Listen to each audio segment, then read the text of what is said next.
Hello, everyone. Welcome to this inspiring space. My name is Maya. In the inspiring space, I have been sharing lately about preparation before ceremony and integration afterwards, which is an extension of the ceremony, the preparation, and a continuous groundwork for the preparation for the next ceremony, and so on and so forth.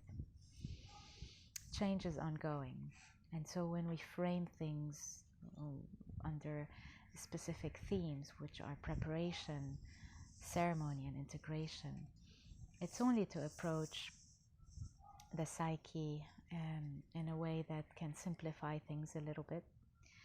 But what I notice in the preparation, or as soon as I go through a preparation session with someone, and there's a date set for their ceremony has already started.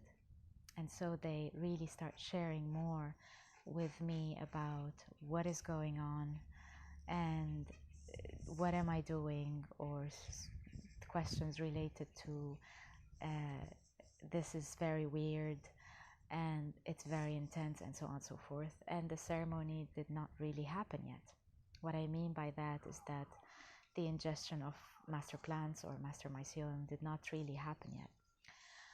The work truly happens energetically, and this is where, in the space of preparation, there is already a kind of agreement, a kind of invocation of the medicine spirits, the helping spirits, the guiding spirits of the land, and so on and so forth, to really start working with the person, the guest.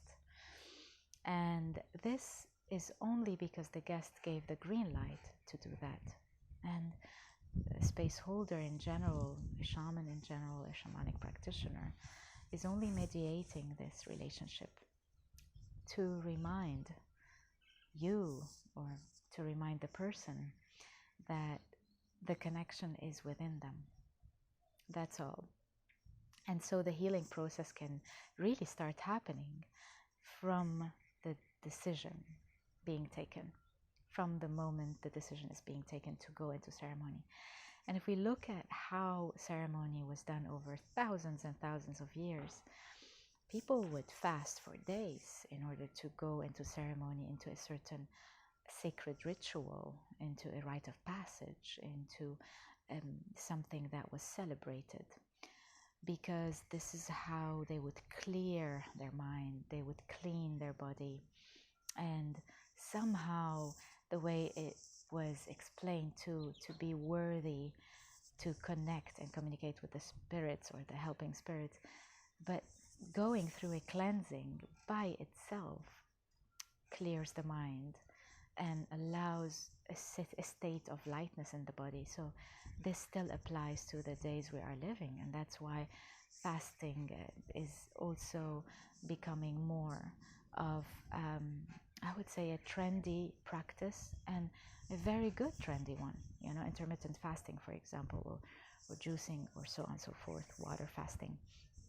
And so ceremony was approached with reverence. Ceremony was approached with a sense of excitement that the decision was taken and one is ready to go through the change. And this was something that is, as I talk about it, it is exciting. And this is how I like to relay the preparation for people. Yes, there are discomforts that will arise. Yes, there's anger that would come up. Yes, there would be frustration. Yes, there would be fear that would come up in the preparation time. But this is where we can see how committed we are. So I'm touching a bit on commitment, consistency today, and going for it, really going for it, not because it's a trend only, but also because you really need it.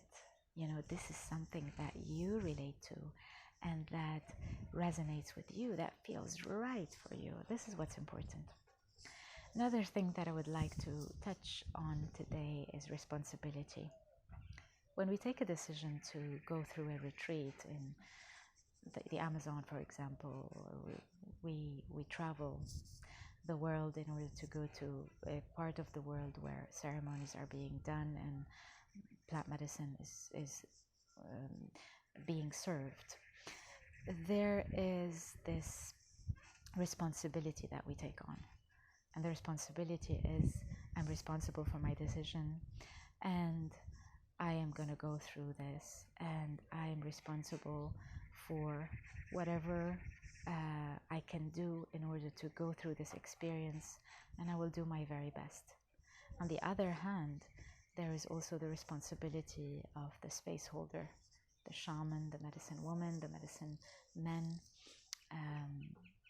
in their role as space holders. And that responsibility includes holding a space that is clean, that has an intention of supporting the healing of people and not taking advantage in obscene ways from other people. Because when we look really at indigenous shamans, really like people who live really deep in areas of the world that are not usually sought by tourists,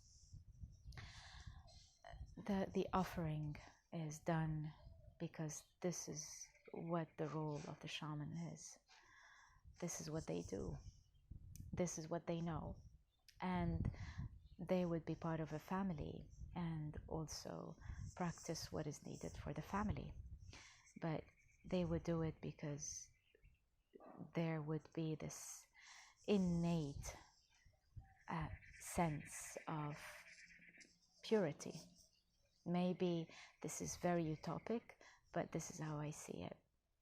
And because of that, and how things have changed and shifted, and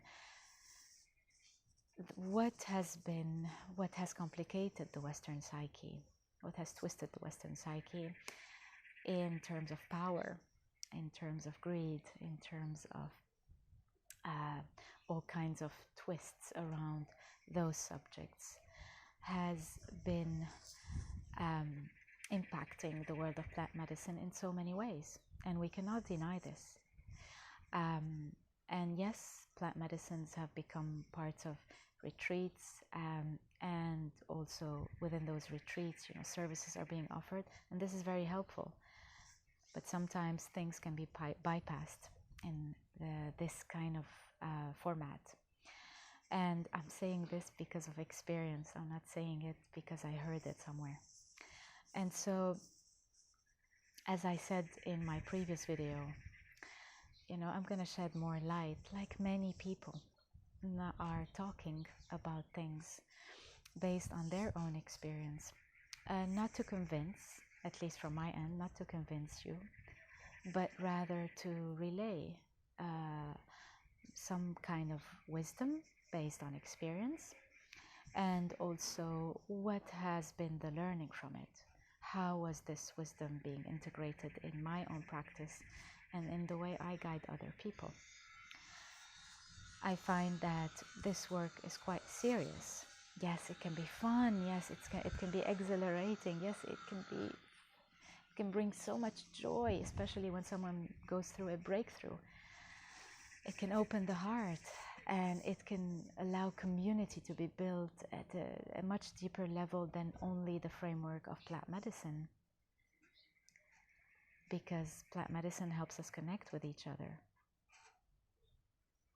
But when we look at the world of plant medicine, without the plant medicine, people disconnect from each other. And it's a fascinating question to ask ourselves. Can we be together without ingesting plant medicine? And can we connect with each other and integrate the changes and the shifts and the lessons that the plants teach us, that nature teaches us, that the elementals teach us, that the guiding spirits teach us, outside the space of ceremony, while acknowledging how essential ceremony is to support us, to guide us, to keep growing, to keep changing, and to know that others are here for us as we are here for others. So I wanted to drop these little inspiring tools because this space is really about that. And if you'd like to learn more about me, what I do, and the sessions that I offer, please check the link in the description below. And my website is www.inspirited.world. Thank you for watching. Thank you for listening. And I send you much love and many blessings.